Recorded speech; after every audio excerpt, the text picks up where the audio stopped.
Oi pessoal, tudo bem? Sejam muito bem-vindos a mais um vídeo aqui do canal.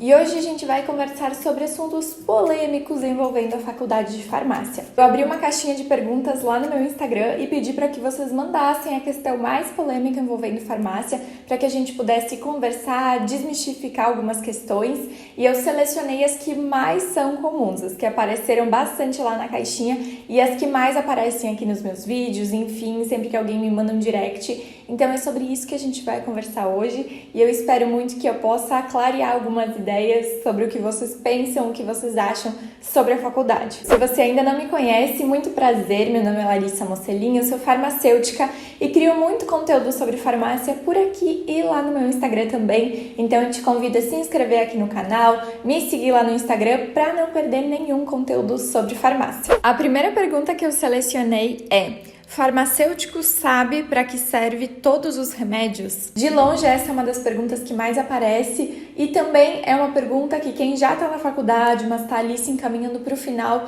também começa a martelar na cabeça, né? Tô me formando, mas ainda não sei para que serve todos os medicamentos do mundo. E calma, respira, isso é completamente normal. Durante a faculdade de farmácia, a gente tem várias disciplinas para aprender sobre medicamentos, principalmente farmacologia, onde geralmente a gente aprende os medicamentos por classes. Então, antihipertensivos, quais são os principais representantes, né? Princípio ativo, alguns nomes fantasia, qual é o mecanismo de ação desses representantes, em que caso esses medicamentos são indicados, em que caso esses medicamentos não são indicados, quais são as principais interações medicamentosas. Então, realmente, durante a faculdade a gente vê uma pincelada, o básico sobre a maior parte dos medicamentos. Eu, por exemplo, na faculdade não aprendi nada sobre anticoncepcional, não tem tempo hábil para a gente conseguir estudar todas as classes medicamentosas, ainda mais a fundo.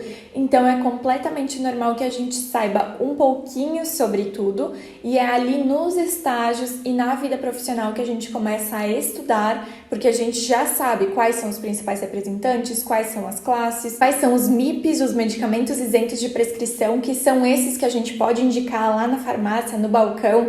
Então é nesses momentos que a gente começa a aprender a estudar sobre, e a bula profissional da Anvisa também nos salva em muitos momentos. Então é completamente normal que o farmacêutico, por ter essa grade muito generalista, né, por a gente poder atuar em tantas áreas, a gente saiba um pouquinho sobre cada coisa e nada muito aprofundado. E é na vida profissional que a gente vai atrás dessas informações, porque a gente já conseguiu construir o básico, sabe onde pesquisar, sabe fazer uma pesquisa científica, sabe como filtrar essas informações, e é ali que a gente começa a estudar de fato. Então é impossível que um farmacêutico, mesmo na drogaria há muitos anos, saiba todos os medicamentos que estão sendo comercializados hoje, mesmo que for só no nosso país, né, no Brasil, e exatamente para que ele serve, quais são os casos onde ele é indicado, enfim. Impossível saber. Então não se desesperem, não se cobrem quanto a isso, porque realmente a gente precisa estudar muito depois da faculdade também. Verdade que quando formada em farmácia sai com habilitação em bioquímica? Essa dúvida é bastante comum, principalmente para quem ainda não está cursando farmácia, mas sim para quem está cogitando cursar, para quem está pesquisando sobre as áreas de atuação,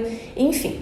O que acontece, gente? Antigamente, o curso de farmácia não era generalista. A pessoa fazia o vestibular, entrava para o curso, fazia todas as disciplinas básicas. Do meio ali para o final do curso, ela decidia alguma área de atuação para se especializar. Não tenho certeza de quais eram essas áreas, mas eu sei que tinha, por exemplo, indústria, bioquímica era bastante forte, que é essa parte mais de análises clínicas. Tinha essa parte de alimentos também, que talvez estivesse dentro da parte industrial. Enfim, então o estudante ali no meio da graduação, ele precisava escolher em que área ele mais se identificava, em que área ele gostaria de trabalhar, de exercer a sua profissão. Então, a partir daí, a pessoa podia escolher. Por exemplo, eu me identifico com análises clínicas, quero ser uma farmacêutica bioquímica.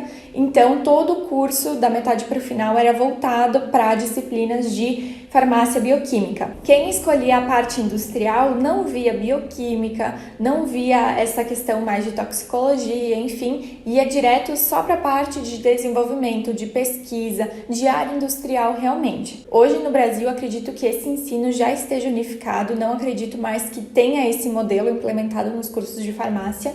Caso você conheça, comenta aqui abaixo para eu saber, mas acredito que todos os cursos de farmácia hoje são generalistas, ou seja, a gente vê um pouquinho sobre cada área e pode sim, depois da formatura, atuar em bioquímica, atuar em indústria, atuar em dispensação, atuar em toxicologia. Então hoje o aluno não precisa escolher durante a faculdade para que área ele vai se especializar em uma. O aluno sai apto para trabalhar em todas essas áreas, inclusive em farmácia bioquímica. Apesar dessa pergunta não ser tão comum, principalmente depois que eu compartilhei isso, eu comecei a receber bastante, que é: tem que pegar em cobra na faculdade? Falando sobre mim, essa pergunta começou a aparecer depois que eu postei alguns stories, tenho nos meus destaques do Instagram também, uma visita que eu fiz para um centro toxicológico. Por quê? Porque em toxicologia, que abrindo aqui um parênteses, é uma matéria sensacional, a gente estuda vários assuntos, desde perícia criminal, desde drogas de abuso, desde doping no esporte, desde problemas relacionados a agrotóxicos no trabalho, por exemplo, né? Essas questões um pouco mais ocupacionais, e a gente também estudou sobre animais peçonhentos. Então ali entrava algumas cobras, aranhas, enfim, escorpiões. Mas na faculdade a gente fica 100% na teoria, tem algumas aulas práticas, mas acredito que não precise conhecer esses animais peçonhentos ali ao vivo e a cores.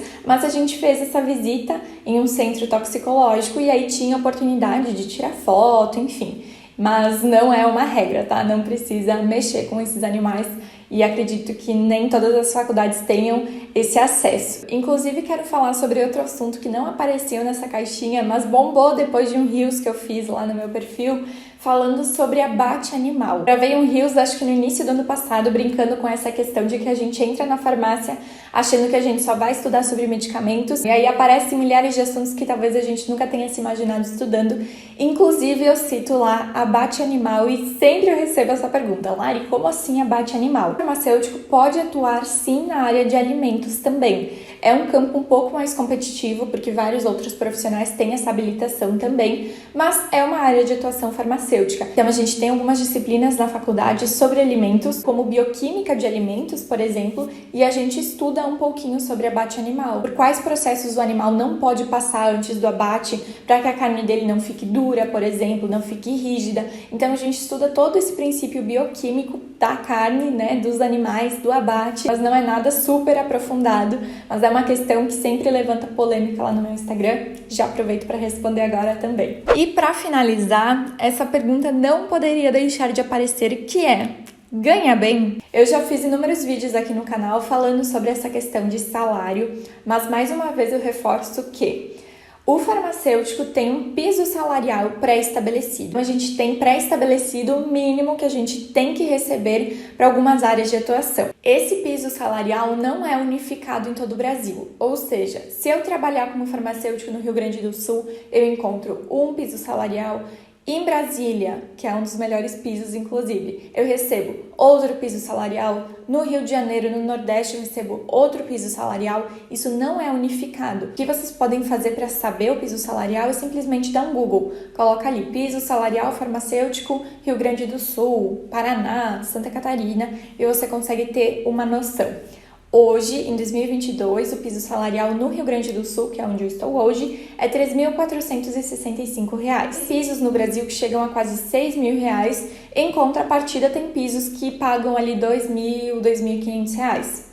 Então, isso é bem variável. E aí, essas perguntas de ganha bem é muito difícil responder, porque cada um tem histórias diferentes, né? Criações diferentes. Hoje, o piso salarial do Rio Grande do Sul, morando em casa com os meus pais, por exemplo, eu acho que é um piso maravilhoso. Que profissional que hoje sai da faculdade já ingressa no mercado de trabalho ganhando isso. A minha realidade aqui no Rio Grande do Sul é que dificilmente a gente vai encontrar um lugar que não pague o piso. Mas eu já recebi muitos relatos de estados que não pagam um piso, enfim. Então essa é uma realidade que também acontece. Só que hoje o piso salarial no Rio Grande do Sul, morando sozinha, talvez morando em 2 pessoas, ok. E a longo prazo, né? Construindo uma família, enfim. Então a gente tem várias oportunidades no mercado, a gente tem que se reinventar, tem que encontrar outras formas de fazer mais dinheiro além do nosso piso salarial. Mas essa questão de ser um bom salário ou não é muito relativa e depende de 1 milhão de fatores. Se você tiver qualquer contribuição sobre essas perguntas polêmicas, que são as perguntas mais frequentes que eu recebo